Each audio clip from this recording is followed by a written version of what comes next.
Liberté Quintet Plus à Toulouse, forfait du numéro 5 qui était associé à Jean-Michel Bazir, 2100 mètres, autostart, 14 partants. En haut de tableau, on va parler bien du numéro 7, Violet, que vous allez apercevoir, 4e du Quintet du 28 avril. C'est une ligne que l'on va garder, il est sérieux, Violet. Akel Micha, le numéro 9, a conclu 3e de ce prix. Huberta, le numéro 10, Agrippa Méloise est dans une forme éblouissante. Le numéro 14, Ardente, remonte très sérieusement le bout de son nez. Et puis on a ce cheval très joué, Speed Delicious, avec Franck Nivard, qui va tenter bien tout simplement de remporter un quintet. À tout à l'heure pour la suite du programme.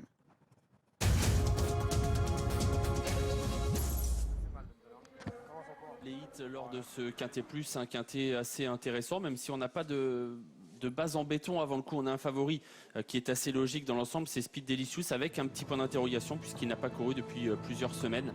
Voilà pour les données donc d'avant-course. On regarde les échauffements avec pour commencer Viking Dream, cheval de qualité qui a été absent de la compétition pendant de nombreux mois et qui a fait 2 courses de rentrée qui sont très bonnes. Puisque à Laval, pour sa réapparition, il a vraiment laissé une bonne impression en terminant bien son parcours sur la main de son driver qui n'a pas été dur. Et ensuite, il a confirmé cette belle impression. On verra comment il se comporte aujourd'hui, mais il est peut-être déjà capable de faire l'arrivée. Le 4 Ami Dandy, jument qui aime bien ce genre de parcours. C'est Pierre-Yves Verva qui l'entraîne et qui la drive. Bon, elle n'est pas déferrée, mais elle a quelques titres également ferrés. Elle vient de faire sa rentrée. Ce n'est pas une impossibilité avant le coup Ami Dandy, même si ce n'est pas non plus une priorité. Le 6 Accordéon avec Damien Beaune. Entraînement de Laurent Leduc. Il n'est pas déferré, il l'a été la dernière fois à Laval. Un cheval qu'on connaît bien, qui est maniable, sérieux, mais qui n'a pas de marge à ce niveau. Le 7 Violet, cheval qui avait enchaîné les succès l'an passé.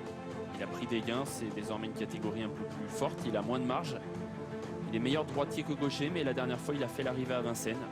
Il est certainement encore capable de jouer un rôle dans ce quintet. Le 8 Africain. Petit cheval très tonique africain. Qui a couru à un bon niveau. Il lui faut un parcours préservé désormais.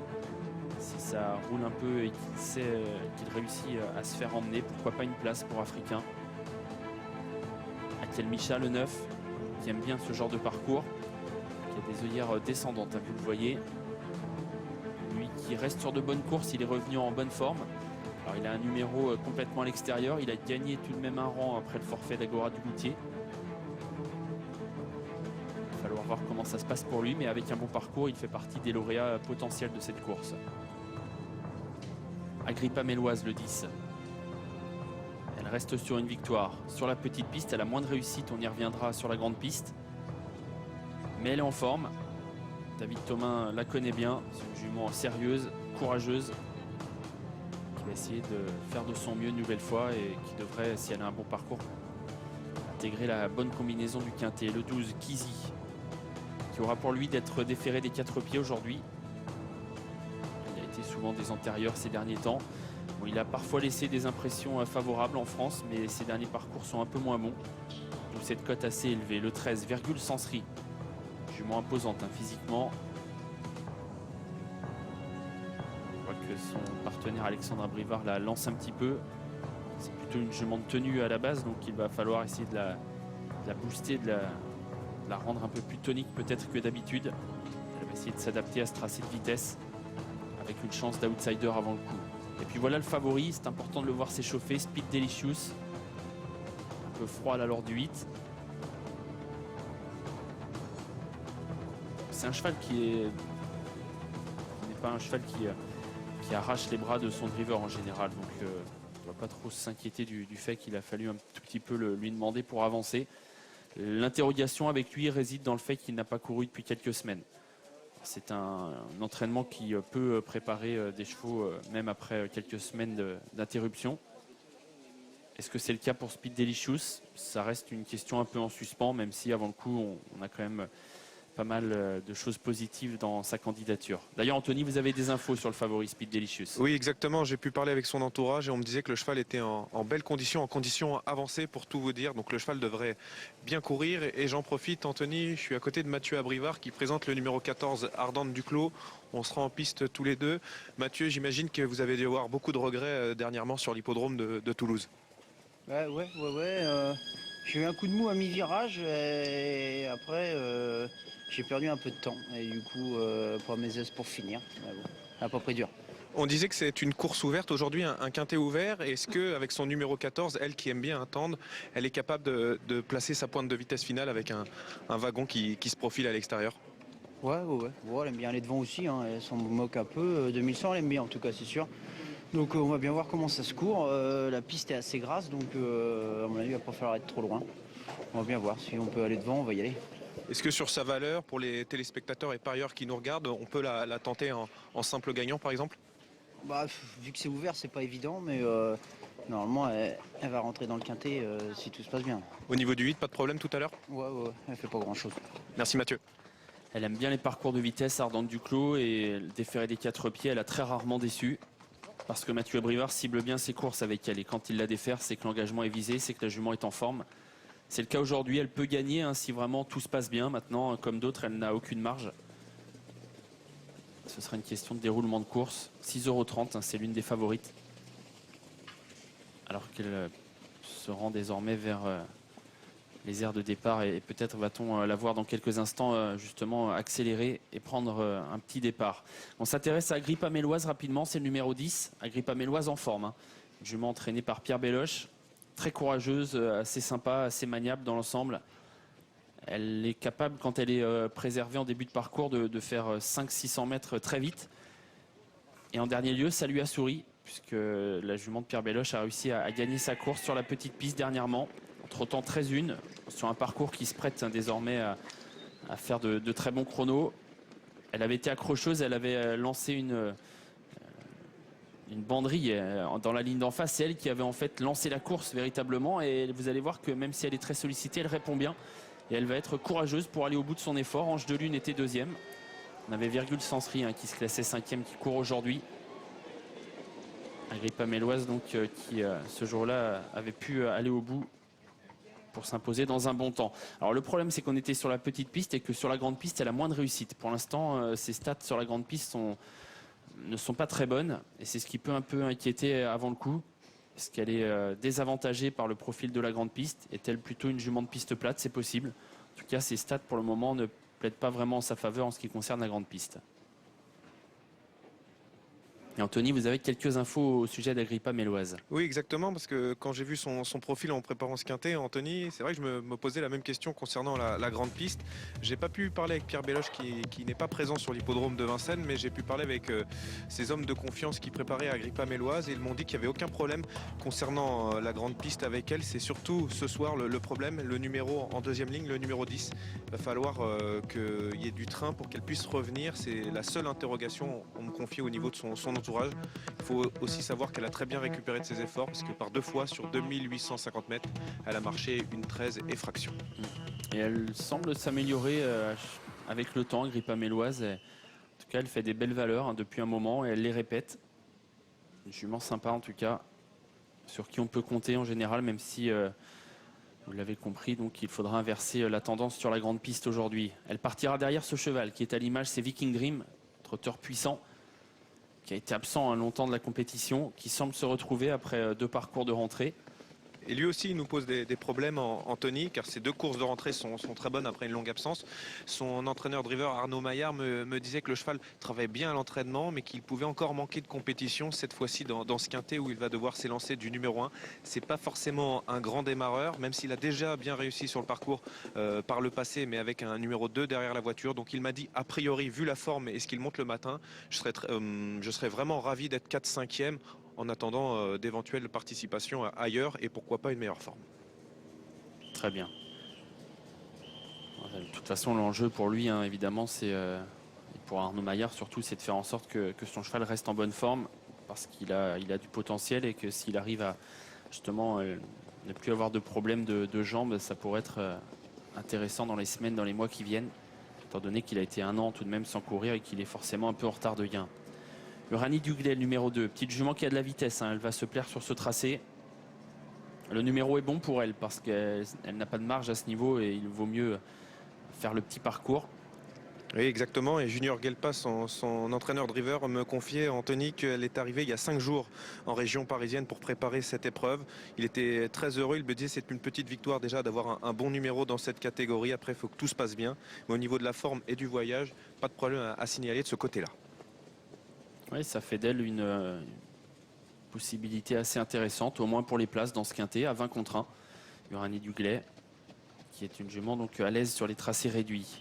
J'en profite, vu qu'on se rapproche du départ, Anthony, pour parler du numéro 7, Violet. On le connaît parfaitement en corde à droite. La dernière fois, pour son retour à main gauche, il s'est bien comporté à Vincennes, même si Pierre Vercruis me confiait qu'il avait dû assurer dans les tournants de la petite piste. Cette fois-ci, c'est la grande piste. Il va voir comment il se comporte, même si les virages sont plus grands. Mais a priori, le cheval devrait faire sa valeur, même s'il le préfère quand même corde à droite. C'est là où il avait aligné plusieurs succès.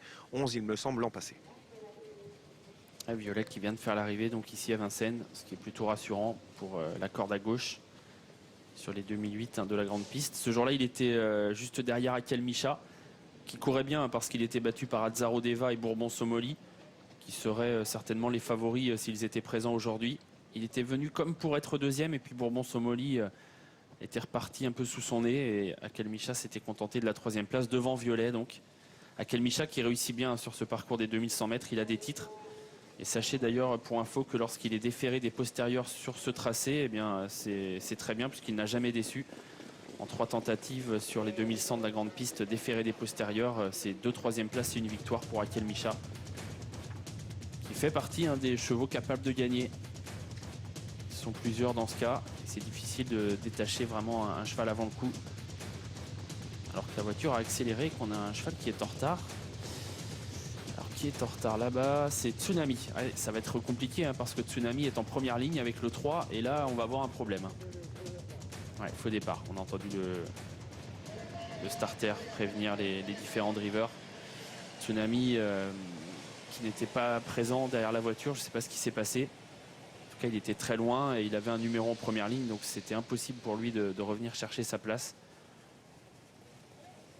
Et du coup, on a prévenu les drivers assez tôt que le départ allait être repris, ce qui a évité à chacun de lancer les chevaux.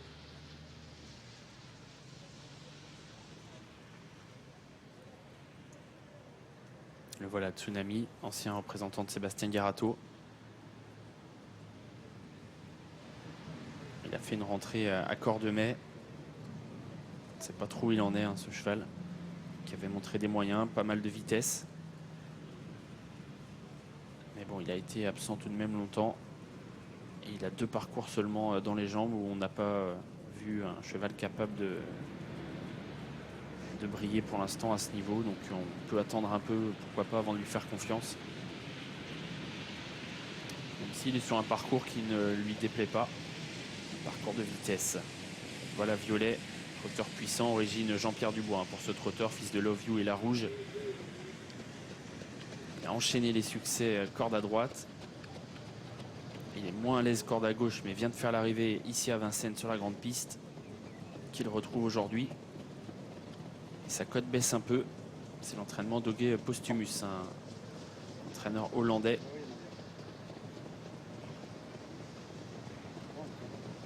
Vous voyez que le cheval est bien calme. En tout cas, après la reprise du départ, pas de problème pour lui.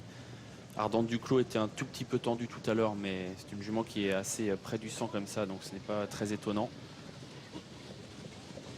Et on retrouve ici Speed Delicious, le favori, qui est prêt. Donc c'est ce qu'a déclaré l'entourage à Anthony. Malgré quelques semaines d'absence, Speed Delicious qui se présente en forme. Il a été bon en fin d'hiver dernier parce qu'il a enchaîné les bons résultats. Sa 2e place mi-février était excellente. Il avait eu un parcours un peu difficile. Et il avait bien prolongé son effort. Et puis la fois suivante, eh bien, il a gagné tout simplement dans une course européenne. Devant des chevaux qui trottent. Il y avait dans la course Superfez, Barry, qui partait au même échelon que Speed Delicious, Romy et Memes également. Donc des chevaux qu'on a vu briller en fait durant ces dernières semaines en province. Puisque Barry a gagné hier à Melay par exemple. Par contre, Anthony, on voit toujours que le numéro 14, Ardente Duclos, fait un peu des siennes avant le départ. C'était le cas tout à l'heure lors de son hit également. Alors, je vais essayer de la trouver, Ardente Duclos. Où se cache-t-elle? Il l'avait isolé sur l'herbe dans le tournant final, il me semble, tout à l'heure. Il y a quelques instants, en tout cas. Tout à l'heure, en tout cas, lors de la reprise de départ, elle était un petit peu brillante, mais ouais, je la vois. Ah, elle est un peu tendue, semble-t-il, en effet. Numéro 14, Ardente Duclos, qui semble monter un peu en pression après ce faux départ. Espérons que Mathieu Abrivard puisse bien gérer la situation avec l'une des favorites. On sait que les entourages des chevaux désormais calculent vraiment avec précision le temps que doivent rester justement leurs pensionnaires en piste. Alors pour certains, c'est pas un problème, hein. Certains sont cool, détendus et ne vont absolument pas bouger même s'il y a du retard. Et d'autres en revanche ont besoin justement de ne pas être trop longtemps en piste. Et les faux départs peuvent les embêter. C'est vrai qu'Ardente Duclos, elle est un petit peu brillante. Mathieu Abrivard là, qui vient de demander de l'aide, il y a certainement un tout petit quelque chose à régler, un débouche-oreille ou quelque chose comme ça visiblement. Et le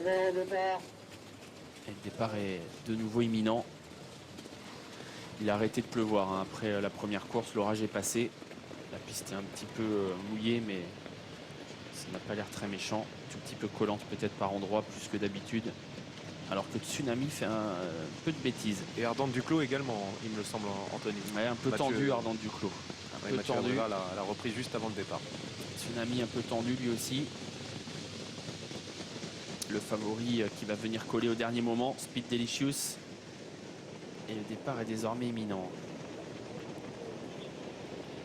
3,40 pour le dernier pointage de la cote du favori, Speed Delicious, qui est en deuxième ligne. C'est parti pour le quintet plus du jour. Bon départ d'Ami Dandy au centre. Bon départ également pour Accordéon, le numéro 6 qui sprint. Tsunami qui est repris. À la corde, il y a Uranie Duglet, Viking Dream qui a pris un bon départ alors qu'Akel Micha est en train de se placer. Son driver Jean-Philippe Dubois qui essaye de trouver une place pour cacher Akel Micha qui est pour le moment à l'extérieur dans la descente. On a vu une hésitation de Viking Dream, le numéro 1, qui a perdu du terrain alors qu'Accordéon est passé en tête. Accordéon qui a pris l'avantage dans la descente devant Ami Dandy qui est reprise. En troisième position à la corde, il y a Uranie Duglet. Voilà des chevaux qui viennent se placer à l'extérieur. C'est le cas d'Africain qui essaye de venir désormais aux avant-postes, tout comme Akel Micha qui pour le moment n'a pas pu être caché et qui doit faire l'effort en bas de la descente. 1-9-1 à 1500 mètres du poteau. On reprend beaucoup désormais à l'avant et ça va permettre à Akel Micha et Ardente Duclos de se rapprocher. Akel Micha, Ardente Duclos qui viennent à l'extérieur pour venir couvrir Accordéon qui est repris. Africain repris lui aussi qui attend un dos. Et Ardente Duclos accélère et Africain va se retrouver le nez au vent. La plaine, Ardente Duclos qui accélère désormais, qui prend l'avantage sur Akel Micha. Accordéon en troisième position devant Ami Dandy. Africain qui vient le nez au vent et qui n'emmène pas le wagon de la deuxième épaisseur. Speed Delicious se retrouve assez loin dans un wagon qui commence à se former en troisième épaisseur. Un wagon emmené par Agrippa Méloise. Poteau du dernier kilomètre en 1-11-4 pour Ardente Duclos qui était corde. Akel Micha dans son sillage au centre, Africain qui est repris, ce qui permet à Agrippa Méloise de passer désormais assez près de la tête. Virgule Sensri qui essaye de suivre Agrippa Méloise un peu plus loin. Speed Delicious qui profite de ce wagon pour se rapprocher alors qu'on va aborder l'intersection des pistes. Grosse accélération de Virgule Sensri qui vient à la hauteur d'Ardente Duclos. Au centre, il y a Agrippa Méloise. À la corde, Akel Micha. À l'extérieur, Speed Delicious qui tente d'accélérer. Africain venant ensuite avec Violet. L'intersection des pistes, Ardente Duclos, Virgule Sensri, Speed Delicious sur la même ligne. Alors qu'on va aborder bientôt les 500 derniers mètres. Speed Delicious qui tente d'accélérer mais on le contre avec Virgule Sensri, Ardente Duclos qui est toujours là à la corde. Dans le dos des premiers, Akel Micha tente de garder le contact tout comme Agrippa Méloise. Violet qui vient lui à l'extérieur devant encore Accordéon. Et en retrait Yankees Photo. Direction la ligne droite finale. Ardente Duclos qui tente de contrer le favori Speed Delicious qui accélère. Akel Micha vient ensuite avec Violet qui lutte pour les places. La mi-ligne droite, Ardente Duclos qui tente de résister à Speed Delicious qui l'attaque. Speed Delicious, Ardente Duclos qui lutte pour la victoire. Speed Delicious qui tente de venir chercher Ardente Duclos qui se défend bien. Speed Delicious qui prend l'avantage aux abords du poteau. Speed Delicious le favori qui s'impose. Ardente Duclos résiste pour la deuxième place à Accordéon. Akel Micha le 9 sera quatrième et Violet le 7 cinquième. 15, 14, 6, 9 et 7. Arrivée provisoire de notre deuxième rendez-vous, Anthony, le prix Léo et les bonnes infos du team Billard pour le numéro 15, Speed Delicious, le favori de cette épreuve. Il était prêt pour cette rentrée et il s'est imposé au courage face au numéro 14, Ardente Duclos. Il est très courageux en effet, ce cheval, Speed Delicious, un peu froid mais qui ne rechigne jamais à l'effort. Il trouvait une bonne course au niveau de l'opposition, en tout cas aujourd'hui. Il était en deuxième ligne mais il a au sulky l'un de ceux qui transcendent en ce moment. Et depuis un moment, c'est Franck Nivard qui a pu se faire ramener. Et ensuite, Speed Delicious a fait le boulot, hein, je dirais, venant chercher une vaillante Ardente Duclos qui était sur son parcours. Derrière, on a vu une très belle fin de course d'Accordéon qui était parti vite avant d'être repris. C'est lui qui a fini le plus fort, hein, Accordéon. Il s'en est fallu d'ailleurs de quelques mètres pour qu'il ne termine mieux que troisième. Et puis Akel Micha, assez à l'aise sur ce parcours, hein, qui est régulier désormais et qui se classe quatrième devant Violet. Voilà pour l'arrivée du quintet, Laure. C'est noté. À tout à l'heure, messieurs, pour la suite du programme. Le 307 est forfait pour un lot composé de femelles de 5